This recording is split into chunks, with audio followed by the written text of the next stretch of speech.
Midnight Sky is out now on Netflix, and it stars George Clooney, Felicity Jones, Kyle Chandler, David Oyelowo, and this post-apocalyptic tale follows Augustine, a lonely scientist in the Arctic as he races to stop Sully and her fellow astronauts from returning home to a mysterious global catastrophe. The Midnight Sky definitely presents a lot of ambition and a lot of intrigue. There's two different storylines going on here, one with George Clooney's character, one with David Oyelowo, Felicity Jones, Kyle Chandler, Demian Bashir. That storyline, and of course these two storylines are going to converge. There is definitely some intrigue there as to what the ramifications of these storylines are. Seems to be a huge narrative trope, these types of sci-fi films.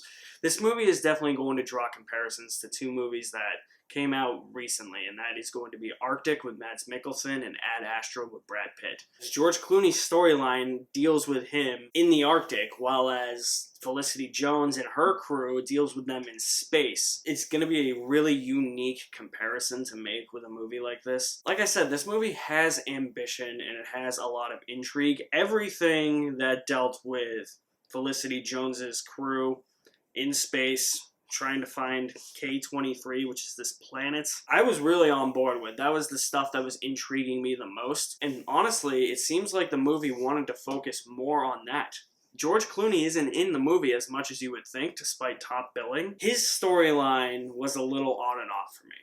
I really liked his relationship with this young girl who didn't speak at all. I thought that for a child actor who didn't speak, she was fantastic. Both of these storylines presented interesting visuals. Like I said, George Clooney's character is stuck in the Arctic. These types of movies where somebody's stuck in the Arctic, it's gonna feel like it's very bland in terms of the visuals, but the cinematography in those scenes is astounding. Just the sense of isolation, just snow everywhere.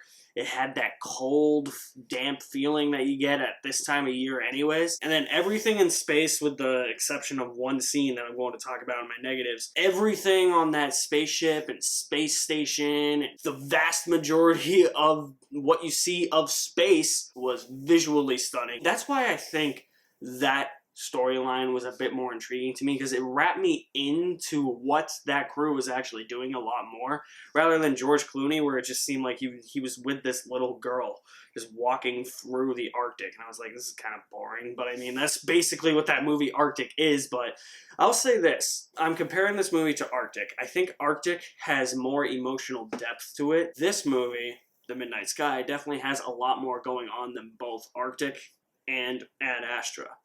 I think Arctic tells its story better, especially for a movie about survival in the Arctic. Ad Astra is by far the most boring of the three. I didn't like Ad Astra, and I got the Blu-ray because I blind bought it because I'm an idiot. These types of movies, in a way, follow a narrative trope. There's something at the end with this little girl and George Clooney and a connection there that I didn't really buy. I was just like, meh.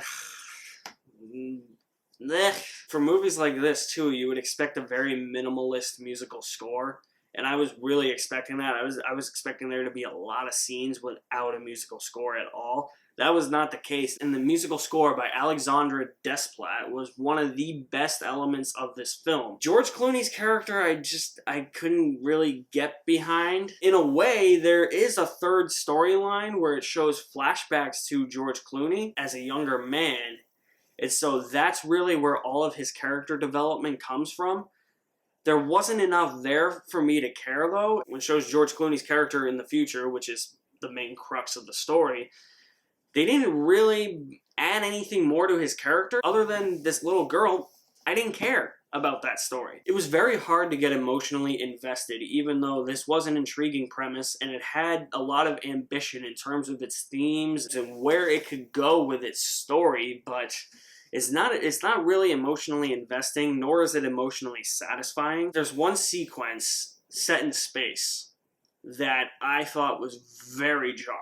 The background looked amazing, just seeing vast scope of space in the background, but the close-ups of the actors in their astronaut suits was, I don't know. I didn't like it. It looked cartoony. It looked really fake.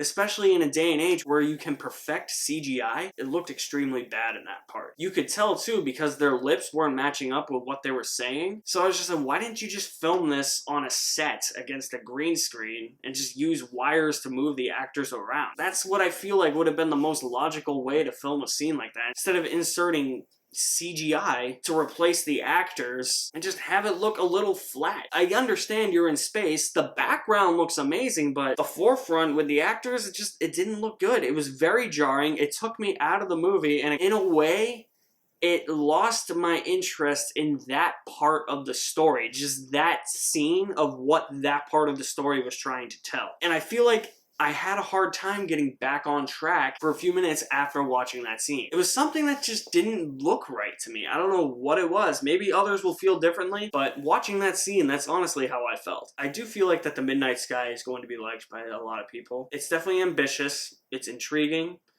It has a lot to say about its themes and what these two storylines are actually trying to accomplish. There's just some narrative tropes that I didn't really buy. I wasn't emotionally invested nor emotionally satisfied with the characters in this movie, and some of the CGI was just a bit jarring, and it was mostly that one scene, and it ended up taking me out of the whole movie. I'm going to say you will enjoy The Midnight Sky with half a bucket of popcorn. It's fine. Netflix is getting a little bit more ambitious with these types of movies. It seems like they're actually trying their best to make movies now. Instead of just catering to casual audiences, they'll just watch anything that sucks up the screen, like Extraction or Project Power. Seems like they're starting to try to get away from that, but this is fine. It's okay. I don't think I'm ever going to watch The Midnight Sky again. I don't know, it left me feeling a little bit cold. So I got one more new release coming for you guys before the end of the year, and then it will be time to do my top 10 lists of the year. What'd you guys think of The Midnight Sky? Drop me some feedback in the comment section below. I will leave my link to my website in the description below as well. You guys are the best. Thank you for watching. My name is Alex Madden, and I'll see you at the movies somewhere.